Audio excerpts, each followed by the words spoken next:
This episode is brought to you by Vital Farms. Isn't it bullshit to have to question where your food comes from? At Vital Farms, you can trace your pasture-raised eggs all the way back to the source, the pasture. On the side of each pasture-raised carton of eggs, you'll find the name of the farm where your eggs were laid. And when you look the farm up on their website, you'll get a peek at all the sunshine, fresh air, and open space the hens enjoy. Learn more and find out where to buy them at vitalfarms.com. Vital Farms, keeping it bullshit free. This episode is brought to you by Shopify. That's the sound of switching your business to Shopify, the global commerce platform that supercharges your selling. Harness the best converting checkout and same intuitive features, trusted apps, and powerful analytics used by the world's leading brands. Stop leaving sales on the table. Discover why millions trust Shopify to build, grow, and run their business. Sign up today for your $1 per month trial period at shopify.com/tech23. This episode is brought to you by Kia's first 3-row all-electric SUV, the Kia EV9, with available all-wheel drive and seating for up to 7 adults, with a 0 to 60 speed that thrills you 1 minute and available reclining lounge seats that unwind you the next. Visit kia.com/EV9 to learn more. Ask your Kia dealer for availability. No system, no matter how advanced, can compensate for all driver error and or driving conditions. Always drive safely. Between the kids being home and hosting, everything in our house gets used up in summer. With Instacart, I can save money by stocking up on all my favorite summer brands. I save time by getting everything delivered in as fast as an hour. And I save myself a sink full of dirty dishes by stocking up on paper plates for the annual summer cookout. Save more on summer essentials? Spend more time enjoying summer. Add summer to cart. Download the app to get free delivery on your first 3 orders. Offer valid for a limited time. Minimum $10 per order. Additional terms apply. This episode is brought to you by Shopify. No matter how big you want to grow, Shopify gives you everything you need to take your business to the next level. Shopify is the commerce platform that makes it easy to show up and sell exactly the way you want to. No need to code or design. Sign up for your $1 per month trial period today. Visit shopify.com/offer23 to get started. Welcome to the Human Capital Innovations Podcast. We're your source for personal, professional, and organizational growth and development, where we share original research, explore industry trends, and interview executives and thought leaders from across the globe. We hope you join us often for practitioner-oriented content around all things related to leadership, HR, talent management, organizational development, and change management. Maximize your personal and organizational potential with Human Capital Innovations Podcast.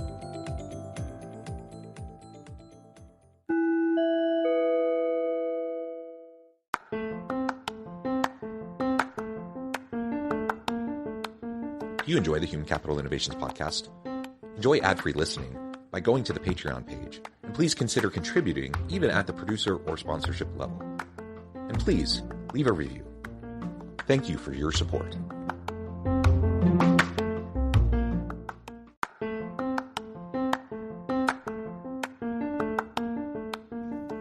Welcome to the Human Capital Innovations Podcast.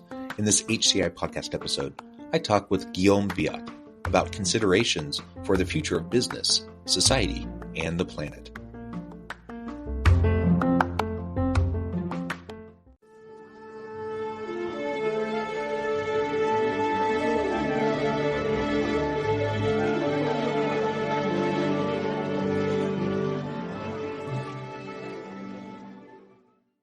Guillaume Wiatr, welcome to the Human Capital Innovations Podcast. John, it's a pleasure to be here with you today. It's a pleasure to be with you. You're joining us from the Seattle area. I'm south of Salt Lake City in Utah. And today we're going to be talking about really a big, fun topic, considerations for the future of business, society, and the planet. We're not going to try to tackle too much here in 25 minutes, right? Just the future of business, society, and the planet. No, but really, I think it's going to be a fun conversation. Some big ideas, some big topics we're going to be exploring. But we also want to bring it down to the lived experience, the day-to-day, and how we can be better in our organizations for our teams as leaders, as we consider all these big macro level meta kind of issues that we're going to be exploring together. As we get started, I wanted to share Guillaume's bio with everybody. Guillaume Wiatr is the author of Strategic Narrative, a simple method that business leaders can use to help everyone understand their businesses, get behind it, and believe in it. in his company, Meta Helm, he guides CEOs, founders, and business owners of transformative companies to align teams and accelerate innovation adoption.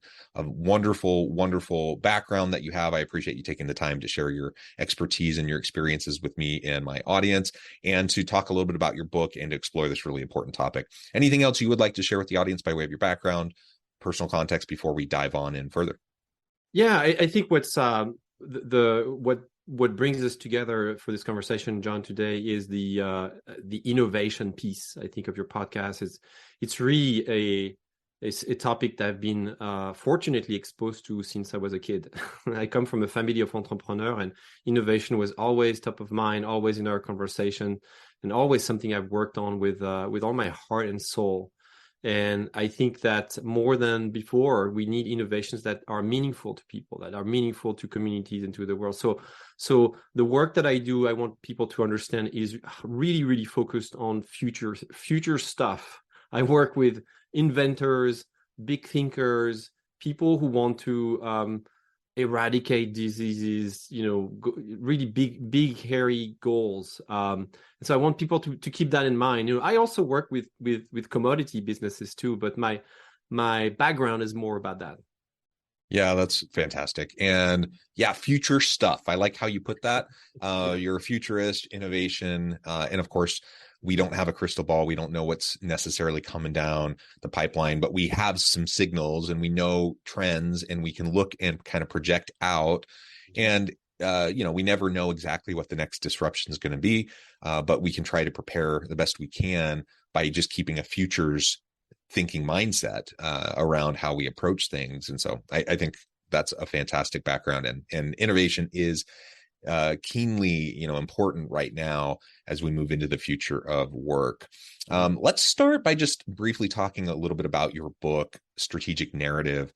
Give us a little bit of a background to that. Why this book? Why now? Why you decided to write this? And then we can start to get into these considerations for the future of business, society, and the planet.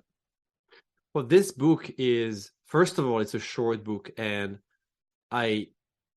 before I started putting pen to paper, I thought, what kind of book would I need to read? What book would I enjoy reading? And I thought, so I'm going to talk about the format first. It's pretty tactical here. I thought, let's write a kid's book. I read countless amount of management books every year, and they're very long, and you have to really be motivated to read them sometimes. But I wanted to write something that people can actually read in 13 minutes. I read it on YouTube for people in 13 minutes. And one of the myths that I wanted to discuss is the difference between stories and narrative. I think in our business community, we're now used to word both terms kind of interchangeably. I'm sure you'll recognize that you have probably said at some point, hey, I want to tell my story. We have to have our story straight. Our narrative needs to be clearer. There's actually a difference between those two concepts. And that's what my book is about narratives as system of stories, as systems that bring in people in a more emotional way. We talk about the narrative, about society, about the economy, about justice, already in a pretty advanced way. I think that people who work in the social justice, social change field will have learned to really understand what the difference is, to build better strategies to advance their agendas. And I think the business community is a little behind on this curve. We think and we see stories, for the most part, I'm gonna probably overgeneralize here, but we think of stories as discrete entities, cool stuff we want to put on social media to hook more people into buying our products. Yes, that's one of the applications, but the use of storytelling can be much greater than that if you use it as something that will really mobilize people. One of the things I noticed in my career is that people would buy stories. I worked in marketing positions, and they would gladly pay for a story. But when you connect them with a narrative that is greater than just your organization, say, they will almost die for your cause, right? And that's the type of energy, that's the type of movement we need as we as we have to tackle big challenges, big adaptive changes, around us here in society, in the environment, in the way we treat each other. There are so many answers we don't have. And we can't be in that marketing, salesy kind of mode of storytelling for business that will sell more stuff anymore. We have to move on. And we have to understand that the way we create businesses now has really to do with the larger narrative that we fuel as a society. So I'll pause here. Yeah. But well, I really like that. I like how about. I like how you are focusing on narrative around, if I'm remembering correctly, you termed it a system of stories. Right. And so rather than one-off individual little stories that we're trying to tell, you're weaving together this tapestry of stories into this systematic narrative to promote an overall, vision, mission, purpose, some sort of a change in the organization and society as a whole. I really, really like that. I think generally speaking, we need to learn how to think more in terms of systems than in terms of these one-off, short-term, kind of immediate kind of activities. We often perform in terms of discrete activities, and we don't integrate them into larger, long-term sustainable strategies, right? Yeah, that's right. And that's what you're describing here, John, is very relevant to people who innovate. Most people think that innovation is coming up with a great idea, a new concept, great product, and that's basically it. Add a layer of marketing on top of it, and it's going to work, right? I think it's a lot more complex than this. There's an important nuance here. Innovation to me is invention plus adoption. And what most people miss is the adoption piece, right? And what I started seeing many years ago is the difficulty we were running up against to really trigger adoption. So the book that I put together this year is really written for the people who know that they have something amazing, that they know that they have something incredible to offer to their market, but just don't understand why is it that the market is not going to adopt it faster, right? If let's take an example here. Let's say I came up with a new brilliant source of renewable energy. Why is it that it's going to take years and years for people to adopt it? So it's because we run up against underlying narratives that take time to understand, to change, to really listen to, and to really integrate in the way we even design new products and new services. So this is really about this problematic here of adoption and alignment of causes and people.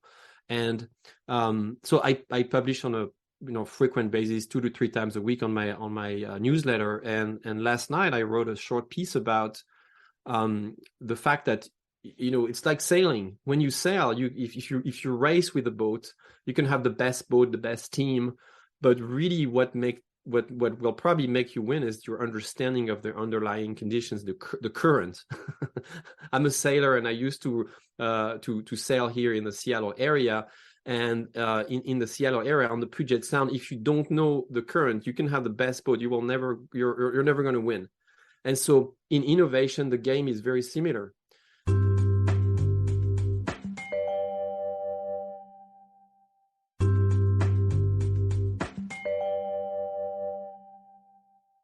You have to understand that if you're really putting something that is disruptive, you are playing on an uneven playing field. Picture a rugby field or a tennis field that is tilted, and you're at the bottom. You're on the lower end of that field, and you have to play against somebody who has very, very for who it is very, very easy to play, right? And so you have to understand how you can shift that balance in changing the narrative that the other player has in their mind. That's really what this approach is about.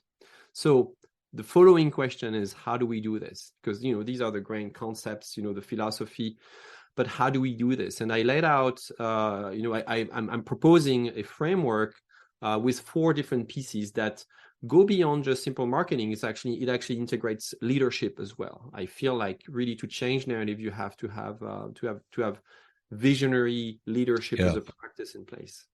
Yeah. Let's dig into that. What are those 4 core elements that help us to bring this kind of from these abstract philosophies and ideas down into the day-to-day practical application? So the first thing to consider is what I call visionary leadership. It's really your ability to not only shape a vision, but also nourish it and live through it.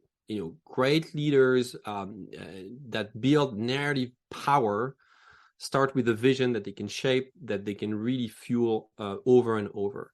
And that takes a lot of personal strength, because if you're really about something that is innovative, you will probably feel a little bit like an anomaly. You will hear pushbacks. It's going to be hard to get people on your side. And that's where the best marketing can do a lot, but can't replace your guts and can't replace your courage and can't replace the human element of innovation. I'm sure that will ring a bell with you, John. But that's the first area here.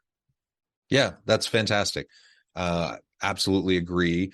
And so if I'm a listener and I'm not really familiar with the innovation space and I'm thinking, okay, how do I actually put that into practice today? Any ideas or tips on how I could start to do that right now?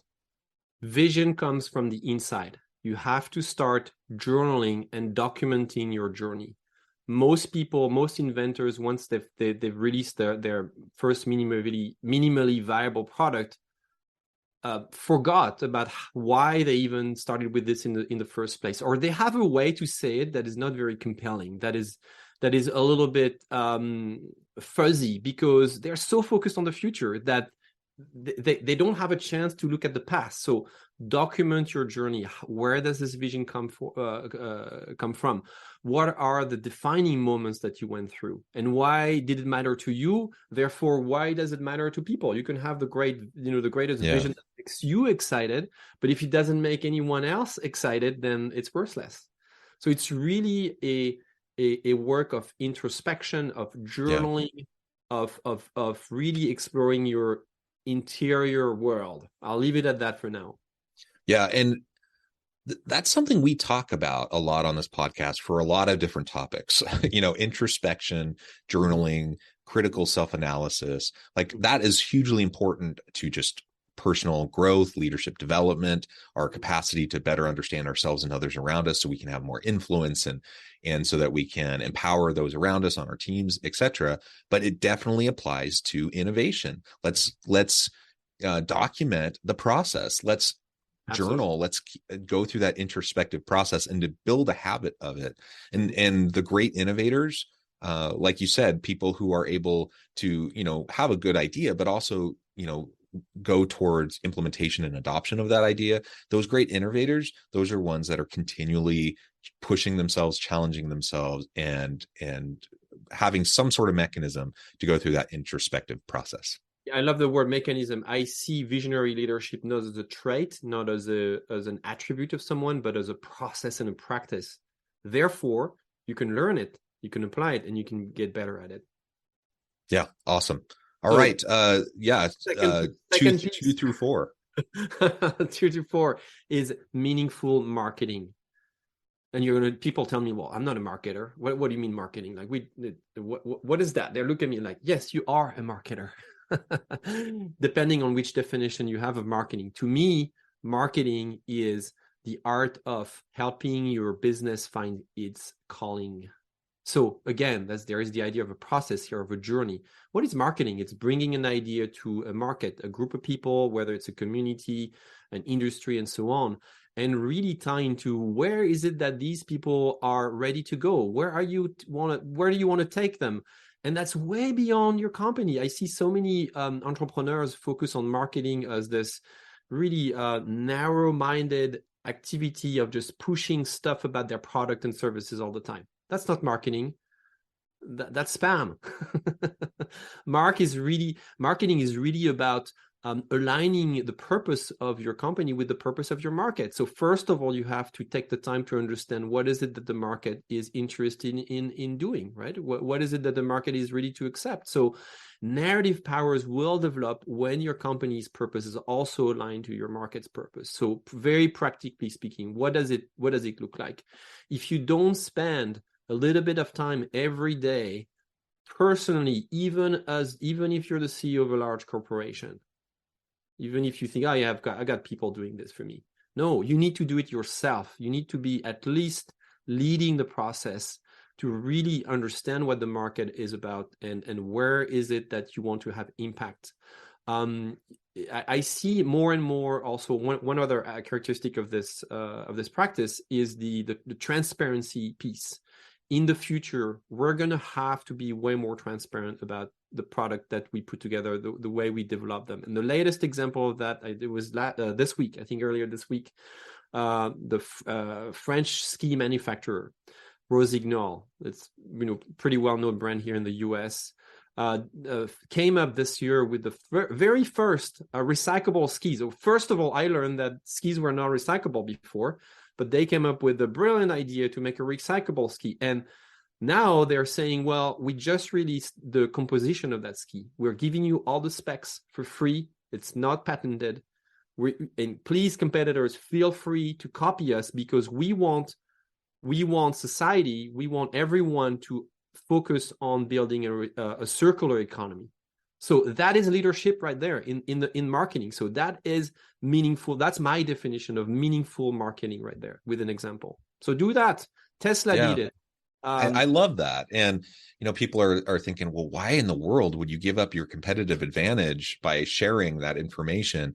And I think it's just a reframing of what matters most, right? It is actually your competitive advantage to give up your competitive advantage. It still is. I think in the future it will become more of the norm. Yeah, and it's a mindset shift towards more of an ongoing, long-term, sustainable approach to your competitive advantage and your organization's success, rather than the short-term, quarterly earnings report and et cetera, et cetera. And transaction, yeah. So very practically, ask yourself this question as you're listening to this podcast. What are you willing to give up if you're so serious about the impact and the purpose you say you're having? Yeah, that's it. Yeah, I mean, excellent. One of the many questions I could talk all day long about this.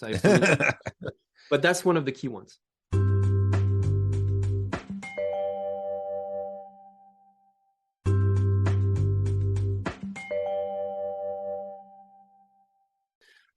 Third one is, it's really going back to the internal side of the organization. Is like, how do you team purposefully? So my third dimension here is called purposeful teaming. And the best team typically rally around very core and strong values. So if you have not developed the perspective that you defend, that you've really taken the time to craft, the point of view that will rally your team, you're really behind.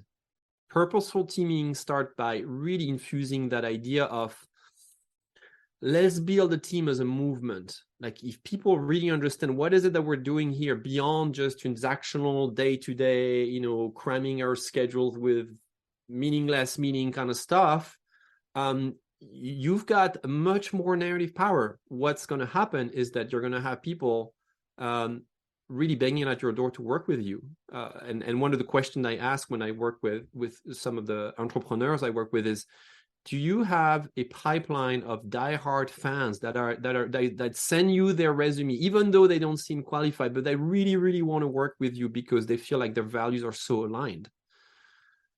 And yeah, it's like, oh, that's a good question. Yeah, we have a few folks, but I say, well, we should really work on this. And the way we work on this is not by going out there and putting more advertisement for recruiting, is first of all by defining what is the experience in our team, like what are the values we defend and how do we walk the talk. Really, it's about that. So I'll give you an example. It's an old example, but something that really worked effectively. In 1959, Volvo was positioned on the market as a family/sports car. They were pretty undifferentiated. and the president lost a relative in a car accident and decided that his responsibility was to put on the market safer cars.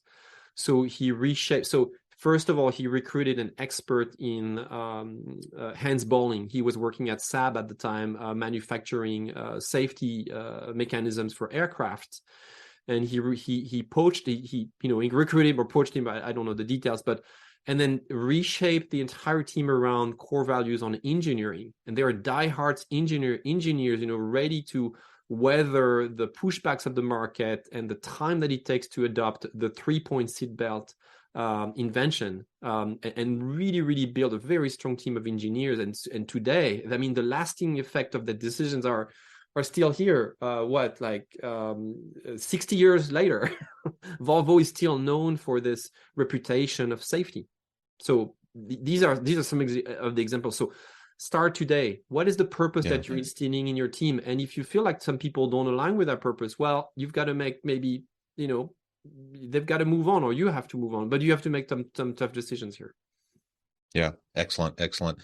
All right. So I think always we want to have some alignment, some congruency within our teams. There's a whole lot of positive benefits to having, that alignment, to having that shared culture, to focusing on employee experience and the experience of team members within the team, so that you can attract and retain great people. But it leads to better innovation. It leads to better solutions to the most challenging problems that we face. And so again, if we're going to try to tackle the biggest messy issues in business, society, in the world today, then we need to have teams that are up to the task. And that means we have to have good people who are jointly pursuing the same common goal. They have values alignment, et cetera, et cetera.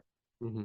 Yeah, exactly. Well said, well reframed. I mean, in my intro, you asked me to talk about the context and the background of my book. Really, I forgot to mention something, which is, this is really for companies who have a transformative agenda. And transformation is tough. If you are seeking transformation in your market, in your industry, in your community, or even at the individual level with your customer or a consumer, however you want to call them, you have to have the right team behind it. So many companies say, yeah, we are going to transform this, but they don't have the right people behind. They don't have the right mindset behind. So that's really what this 3rd out of 4 dimension is about. So good. Yeah, let's go to number 4.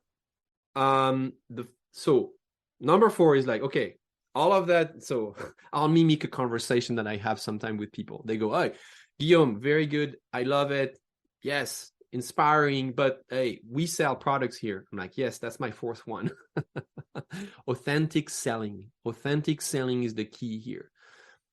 If you've done the 3 first step right, you should now be at a point where you've realigned who you are as a leader, your connection with the market and your team. So you should be in a position to lie less about your product. So many lies, so much pressure, fear of missing out. All of these are outdated concepts. What people want is authenticity. They want the truth. They don't, and they've got so much technology now to find out about the truth even before you realize that you were lying. So stop that game.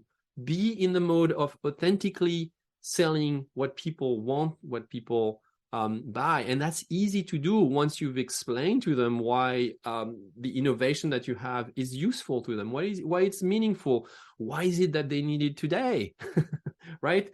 So authentic selling is about the pursuit of less effort in your sales effort, right? Less marketing, less sales budget. Here's a question I have for you here on this podcast.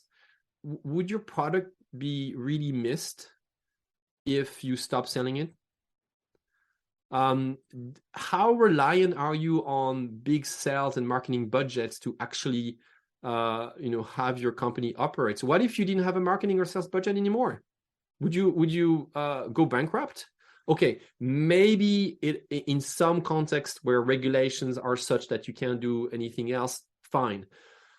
But so many areas, so many new markets are just free right now, and so you have to ask yourself, like, is our product so good, so well positioned, so true, so honest and transparent that it kind of sells itself? That's the key question here. That's one of the principles I defend. So what do you do now? Let's get into the how do we do that? Well, you have to work on your product story, and the product story is not the product, the story that you make up as a sales or marketing person. I mean, you can do that in your closet all day long. That's great. You're going to be very excited about it and think it's going to work and so on. No, it's the story that people have in their head. That's what you need to go listen to. That's what you need to go figure out by having more conversations with them and by really aligning with how are they going to use it. I'm always so struck by when you do that kind of stuff, when you do authentic selling, is how much we discover about how people actually use some products and services, how they actually how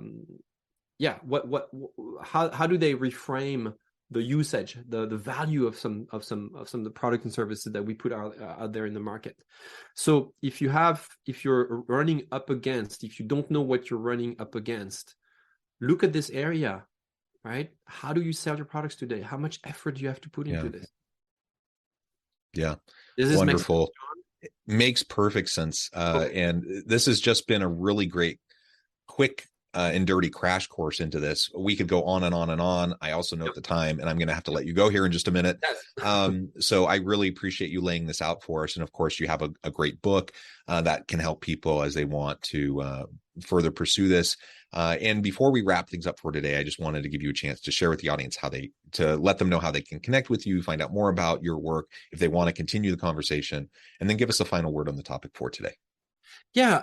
So very practically, go to my website. My website is metahelm.com, METAHELM. There's one thing you can do there that will take 5 minutes. I have an assessment that will tell you today if you're building narrative power for your company. There are 12 easy to understand, not so easy to answer sometimes questions there. And so take that assessment. So you'll get your results immediately, and then it follows with some resources to know what to do. So that's for the the call to action here is really to go to that website, metahelm.com, and do the assessment. And it comes with the book for free as well. One of the final words I want to leave people with is that is really probably around scarcity mindset. Everything I told you about only works if you embrace abundance as a mindset. Look ahead, look forward. There's so many possibilities. I know we hear scary stuff happening on the planet today, but there is also so many great news, so many great inventions, idea, innovations. So go look after these and rally the movements that are building around these ideas. That's what I'll say. Wonderful. Thank you so much. It's been a real pleasure. I encourage my audience to reach out, get connected, find out more about what you can do for them. And as always, I hope everyone can stay healthy and safe, that you can find meaning and purpose at work each and every day. And I hope you all have a great week. Do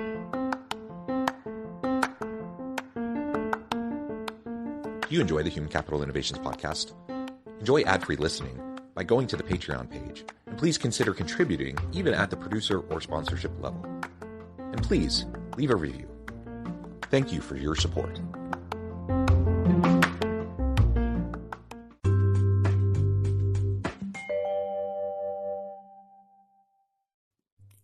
Thanks again for joining us for this episode of the Human Capital Innovations podcast.